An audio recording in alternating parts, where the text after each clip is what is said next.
trying to prove to them? What I'm trying to do is to make a significant difference in spaceflight and help make spaceflight accessible to almost anyone. Biggest failure, and how did it change you? Well, there's a ton of failures along the way, that's for sure. Like, so as I said, for SpaceX, the first 3 launches failed, and we're just barely able to scrape together enough parts and money to do the 4th launch. If that 4th launch had failed, we would have been dead. So multiple failures along the way. I tried very hard to get the right expertise in for SpaceX.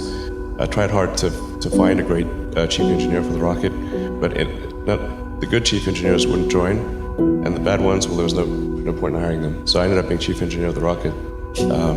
So if I could have found somebody better, then we would have maybe had less than 3 failures.